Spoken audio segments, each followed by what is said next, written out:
जैसे जैसे सुरक्षा एजेंसियां कड़ी से कड़ी मिला रही हैं, वैसे वैसे जानकारी छनकर सामने आ रही है। बड़ा धमाका ये दिल्ली में लाल किले के सामने।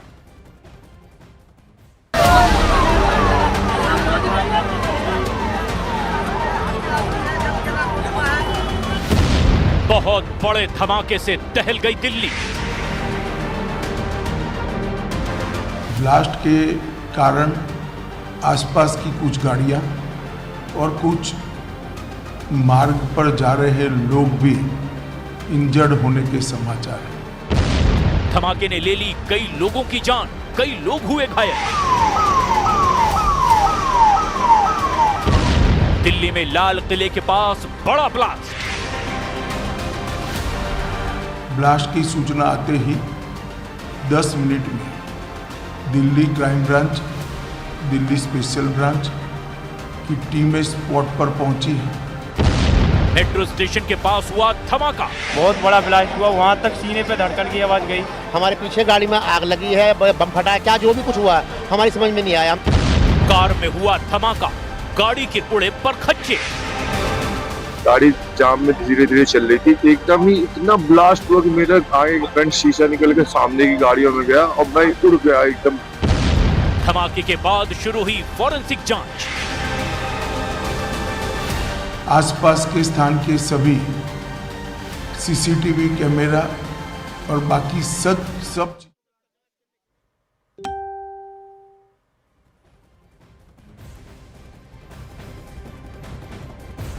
और आप देख रहे हैं ये तस्वीरें सीधा लोकेशन से। एनएसजी कमांडो वहां से सब हर चीज के सैंपल इकट्ठा कर रहे हैं और ये अभी गहन जांच चल रही है वहां पर। जैसा खुद गृह मंत्री ने बताया, एक I-20 गाड़ी में ये ब्लास्ट हुआ। सूत्र बता रहे हैं ये HR 26 नंबर की गाड़ी थी, गुरुग्राम में रजिस्टर्ड गाड़ी थी, और जिसके मालिक ने, ऐसा सूत्र बता रहे हैं, ये बताया है कि ओखला में ये गाड़ी बेच दी गई थी। आनंद तिवारी हमारे साथ लगातार बने हुए हैं, दीपक विश हमारे साथ लगातार बने हुए हैं लोकेशन से। दीपक, ये एनएसजी कमांडो कुछ ले जाते हुए दिख रहे हैं हमें।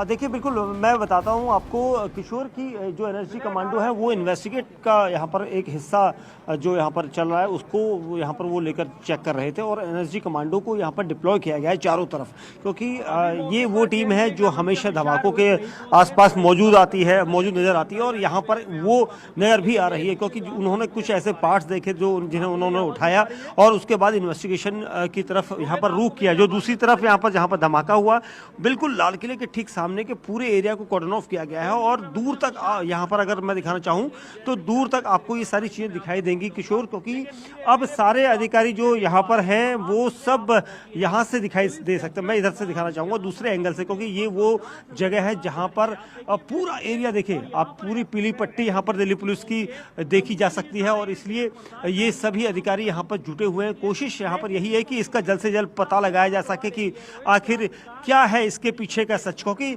यहाँ पर जो सलमान नाम के शख्स के नाम पर जो गाड़ी थी वो गुरुग्राम का रहने वाला है। गुरुग्राम में उसे हिरासत में लेकर पूछताछ की गई तो उसने वो गाड़ी आगे बेच दी थी, ऐसा उसने कहा है। तो आगे किसे बेची थी ये भी सबसे अहम चीज़ है, और जानकारी यहाँ पर जुटाई जा रही है कई तरह की, और पुलिस का कहना है कि अभी जब तक इन्वेस्टिगेशन पूरी नहीं होती तब तक वो कुछ भी कहने की स्थिति में नहीं है।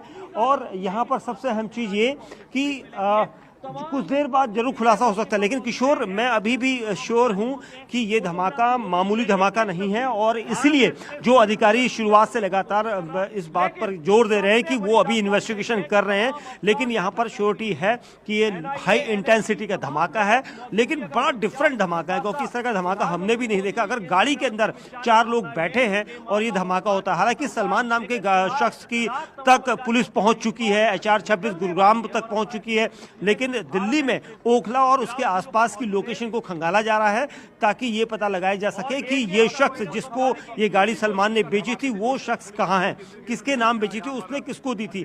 तो अब ये एंगल बिल्कुल डिफरेंट इन्वेस्टिगेशन में हो चुका है, और इसलिए उस आदमी तक पहुंचना बहुत जरूरी है। हालांकि सीसीटीवी कैमरा फुटेज की जानकारी अब तक नहीं मिल पाएगी, लेकिन कैमरा फुटेज के जरिए पुलिस यहाँ पर काफी कुछ हासिल कर चुकी है। कई ऐसे चेहरे वो देख रही है जिसको इन्वेस्टिगेशन में शामिल किया गया है। तो पुलिस का सूत्र बता रहा है कि कई ऐसे फुटेज को देखकर यहाँ पर अनुमान लगाया गया कि गाड़ी के अंदर कितने लोग थे, क्योंकि सबसे अहम चीज वही होगी इन्वेस्टिगेशन में कि गाड़ी के अंदर कितने लोग बैठे थे जिस गाड़ी के अंदर धमाका हुआ था। अगर एक होता है या दो होते हैं तो कहीं ना कहीं एक बड़ा यहाँ पर खुलासा हो सकता है। वहीं क्या इसमें एक्सप्लोसिव लेकर वो जा रहे थे, ये भी एक बड़ा सवाल होगा कि क्या वो कोई प्लान करके जा रहे थे, क्योंकि हम देख सकते हैं कि पिछले 1 से 2 दिन में लगातार फरीदाबाद चर्चा में आया था, तो इसके तार क्या फरीदाबाद में जुड़ते नजर आएंगे, ये भी देखना होगा। वहीं दूसरी तरफ इन्वेस्टिगेशन एजेंसी किसी भी जिस दिन खबर आई कि फरीदाबाद से, दिल्ली के पास ही फरीदाबाद से जिस दिन खबर आई कि 3000 किलो विस्फोटक बरामद हुआ है फरीदाबाद से, दिल्ली के पास फरीदाबाद से 3000 किलो विस्फोटक बरामद हुआ है, उसी दिन शाम को ये एक विस्फोट हो जाता है, एक चलती गाड़ी में विस्फोट हो जाता है, धीमी गति पर चलती गाड़ी में विस्फोट हो जाता है लाल किले के सामने, और गाड़ी हरियाणा नंबर पे ही रजिस्टर्ड है, और गाड़ी है गुरुग्राम की। गुरुग्राम में ही उस व्यक्ति को पुलिस ने पकड़ भी लिया है, ऐसा बता रहे हैं सूत्र। वो बता रहा है कि गाड़ी उसने ओखला में बेच दी थी। तो क्या इस गाड़ी की कहानी है, ये अभी पूरी पता चलना बाकी है, लेकिन सूत्र जो बता रहे हैं, जिस तरीके से पता चल रहा है, इसमें कई सवाल अपने आप में खड़े हो रहे हैं। आनंद तिवारी हमारे साथ हैं जो लगातार इस पर जानकारी दे रहे हैं। आनंद, सवाल तो कई खड़े हो रहे हैं, जवाब इसमें कुछ समझ में नहीं आ रहा अभी तक। बिल्कुल।